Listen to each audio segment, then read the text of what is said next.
remember, Mr. Chairman, that we have already sent 2 invitations. This is the second hearing that we invited the former president. And he has promised us, this committee, through his letter, that after November 1, he will be present in today's hearing. Ano to? Naglulukuhan tayo dito? Malinaw po, Mr. Chairman, na naglulukuhan tayo dito. Naglulukuhan tayo dito because the first letter promised us that he will be present after November 1. Kung hindi tayo naglulukuhan dito, natatakot siya na pumunta dito? And I would like to reiterate once again that we should invite again the former president to be present in the next hearing. We received a letter coming from the former president, Rodrigo Roa Duterte, the authority given to Attorney Delra, no, as his counsel in this investigation, Mr. Chairman, just a while ago, no, and I think all the members has a copy of the letter coming from Attorney Delra, no, with regards to the reply of the former president on the invitation of this committee, Mr. Chairman. So I give the floor to the chairman and to the wisdom of the members of this committee how we will go about with regards to the letter of Attorney Delgra representing the former president. And Comsec, may I ask, is Attorney Delgra present? Not today, sir. Before we discuss with that, Mr. Chairman, I move, since, of course, he has a letter sent to us, no, the former president, giving authority to Attorney Delgra, I move, Mr. Chairman, that we issue a show cause order for Attorney Delgra to be present on the next hearing on the basis of his letter, no, and the authenticity of such authority given to him by the former president. So move, Mr. Chairman. Again, Mr. Chair, before we rule on the motion, yeah, Mr. Chair, I just like to let be me allow recognized. the members who wish to manifest, no, while we are at this subject matter on the letter sent to us by Attorney Delgra as the counsel to the former president. May we ask what is the pleasure of Congressman Adyong? Mr. Chair, before I touch on the issue raised just now by Chairman Paduano, Mr. Chair, while our invitees' names were mentioning by our COMSEC, I noticed, Mr. Chair, that one of our invited guests is present in today's hall. I noticed that former Commissioner Nicanor Fildon stood up when his name was mentioned. And just to be fair to our guests who are present today, may I humbly request, Mr. Chair, that our COMSEC assist our guest to his seat, because I believe I saw his name tag, nameplate on the table, so he will be seated properly at the table, Mr. Chair. So may I request former Commissioner Nicanor Fildon to proceed to the table to his assigned seat, and direct our Secretariat to please assist him. Okay, thank you. Paige, can you please assist former Commissioner Fildon to his seat? Mr. Chair, may I proceed, Mr. Chair? On the matters of the letter of Delgra, Mr. Chair. Yes, please. Please proceed. Yeah, Mr. Chair, I believe, Mr. Chair, that the letter that was sent to this committee is about the reasons why the former president opted not to attend this committee hearing. As we all know, Mr. Chair, previous days ago, he attended the Senate inquiry on the same subject matter, Mr. Chair. I would just like to be enlightened as to how do we go about with the extending invitation to our resource persons. I understand, Mr. Chair, that the committee, this quad committee, has been so lenient to the former president and to some individuals. And I agree with the leniency we have extended to the former president, according to him, being a former president and being a former head of state, Mr. Chair. Unfortunately, some of the guests here who were not present, sent us a letter, an excuse letter, specifying medical reasons. And for some, they have also sent their lawyers to represent them. I believe the lawyer of the former president, Attorney Delgra, is being given authority by his client, this this being the former president, to appear on his behalf. Because as I was glancing over the letter of Attorney Delgra, specifying the reasons why the former president decided not to attend this committee hearing. And some of them are, to me, is some of the reasons, at least on my part, the way I understood it, is not only on the basis of him avoiding or refusing to attend the Quadcom, but he even went to assail the integrity of the Quad Committee and even questioning the impartiality of some of the members of this Quad Committee. Now, I believe some of the members in the Senate, our counterpart, have also been extended the same invitation. But due to interparliamentary courtesy, we understand we never forced for these individuals to appear before this committee. I just want to be clarified as to the questions of attacking the credibility of the Quad Committee, and to some extent even questioning the impartiality of some of the members here, and in totality questioning the integrity of this Quad Committee. I really would want to ask Attorney Delgra to expound on this letter, because the former president attended the Senate committee investigation and so generously shared his thoughts on his policy on the war against illegal drugs.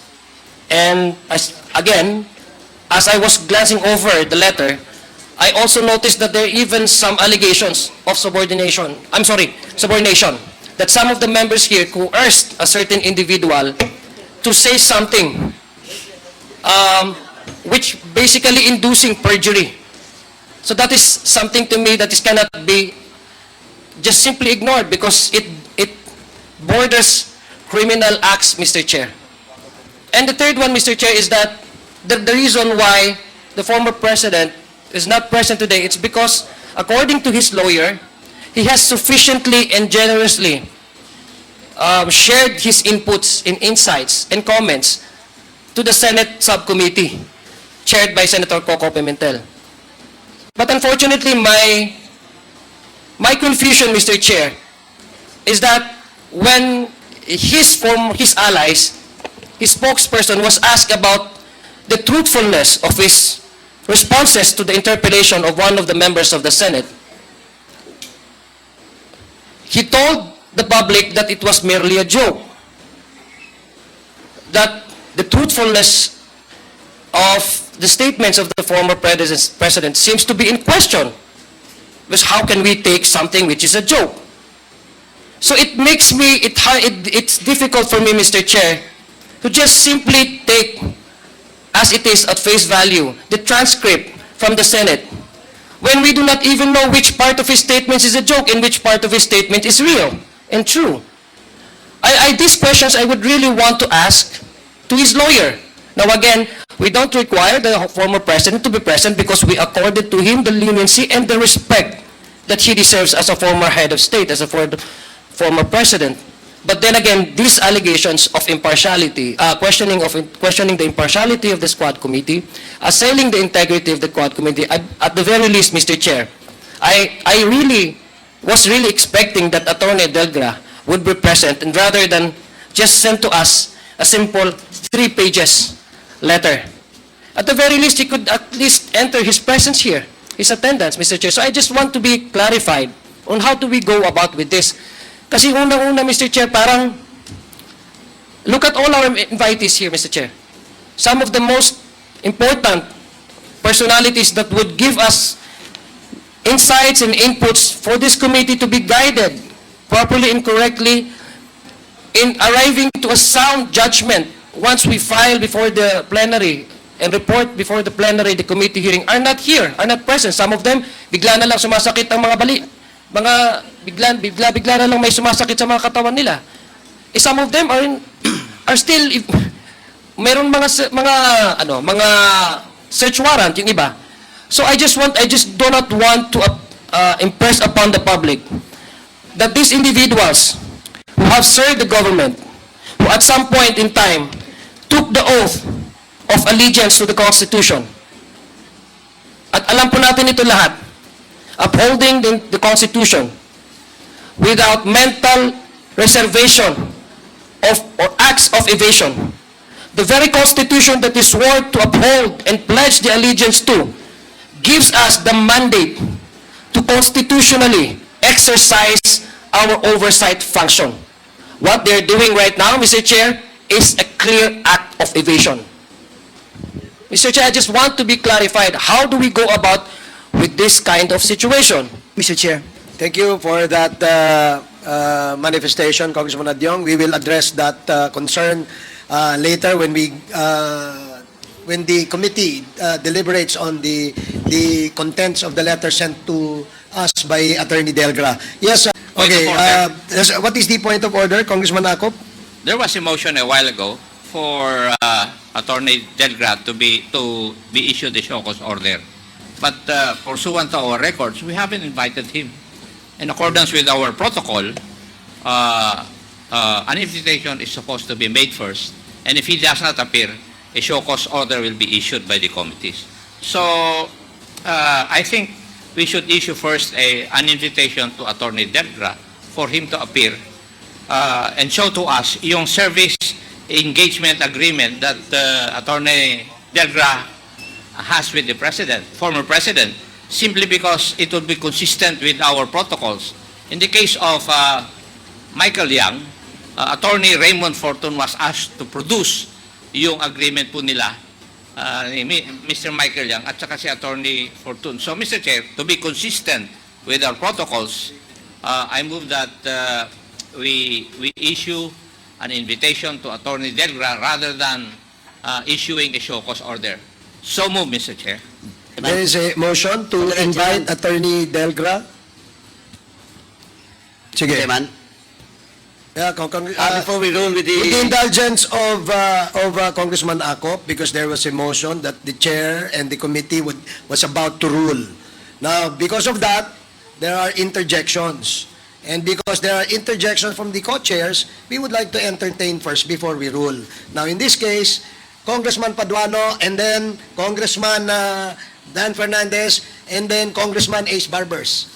Okay? Is that yes, Congressman Paduano. Thank you, Mr. Chairman. Ganito lang po, Mr. Chairman, why I moved to issue a show cause, but I don't have any debate with regards to the possible amendments to my motion with regards to show cause order for Attorney Delgra. But remember, Mr. Chairman, that we have already sent 2 invitations. This is the second hearing that we invited the former President.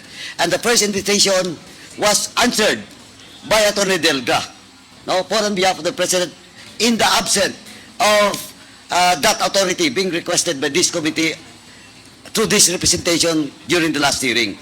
Now, Mr. Chairman, looking at the answer, looking at the reply of Attorney Delgra on the first hearing, well, in fact, Mr. Chairman, naglulukuhan tayo dito.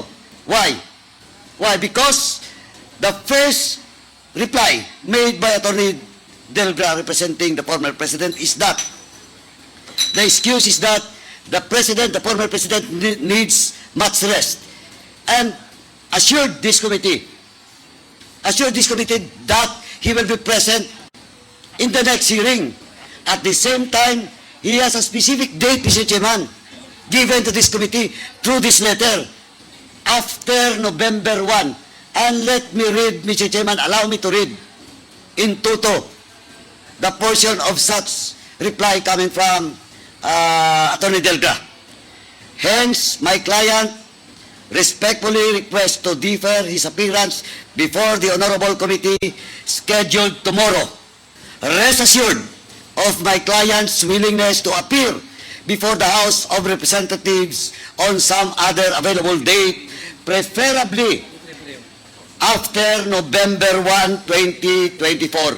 And for the record, Mr. Chairman, the invitation that was sent to the former President and was answered by Attorney Delgra was before the presence of the former President in the Senate. And he has promised us, this committee, through his letter, that after November 1, he will be present in today's hearing. Ano to? Naglulukuhan tayo dito? Well, in fact, I will not discuss and argue with our colleague, Congressman Kit Flores, with regards to the content of this second letter. But, malinaw po, Mr. Chairman, na naglulukuhan tayo dito. Naglulukuhan tayo dito because the first letter promised us that he will be present after November 1. Kung hindi tayo naglulukuhan dito, eh ano? Natatakot siya? Na pumunta dito? At so, Mr. Chairman, that's why my first motion was to issue a show cause order for Attorney Delga to answer both letters. And, Mr. Chairman, and I would like to reiterate once again that we should invite again the former President to be present in the next hearing. Mr. Chairman. Thank you, Mr. Chairman. Umani naman ito ng iba't ibang reaksyon mula sa ating mga netizens. Ayon kay Jose Victor, daming dapat niyong gawin pero inuubos niyo ang oras sa paninira sa mga Duterte. Demanda niyo sa Supreme Court, hindi dyan na magpapasikat lamang kayo. Pahayag naman ni Lito Atiences, mabuhay ang mga congressman lalo na sa mga namuno sa Quadcom. Ipagpatuloy niyo lang yan at sanay mabigyan ng hustisya ang mga biktima sa EJK. At ito naman ang saloobin mula sa ating kababayan na si Boss Bulayog, nang gagalaiti yung mga crooks, what can you guys do about that? Maraming salamat FPRRD sa ginawa mo sa war on drugs. Mga kababayan, feel free to comment below para maglabas ng saloobin sa balitang ito.